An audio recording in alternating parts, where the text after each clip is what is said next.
Milford now has a bigger and better police station, but needs more staff to fill it. Good evening. I'm Madeline Overturf.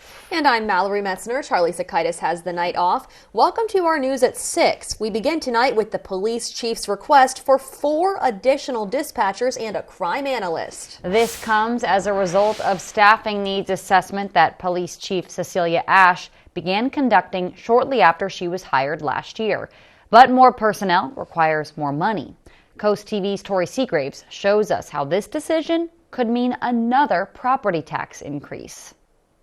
The new Milford Police Department is now up and running, but the police say they are running short on dispatchers. Positions that the city's finance committee says could ultimately lead to more funding from another property tax increase. Emily Crosser says anything to support the local police. There is crime moving in, so the good thing is that if they get more staffing, especially crime analysis and more dispatchers, they'll be able to help whoever calls faster and be able to keep everything in-house to be able to help the people of Milford. Police Chief Ashe says many calls for help in Milford come directly to the station as opposed to dialing 911. She says this culture is good, but comes with a need for more staff. However, Emmett Vanette, who owns 3 properties in the city, says the proposed over 5% increase in property taxes is too much too soon. We just spent $19 million on the station, and so the taxpayers already anteed up some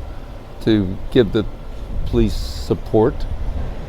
So it's a little disappointing that we have to come back and ask for more operational support. But Police Chief Ashe hopes to find other solutions to funding the positions without a tax hike. I feel confident that we can put stopgap measures in with 2 of the dispatchers to address the current issues within communications, and that's just where we have to be really creative in their scheduling. 2 of the dispatcher positions are expected to be discussed at the City Council meeting on January 8th, and the other 2 dispatcher positions, as well as the crime analyst position, are expected to be discussed at future budget hearing meetings in the spring.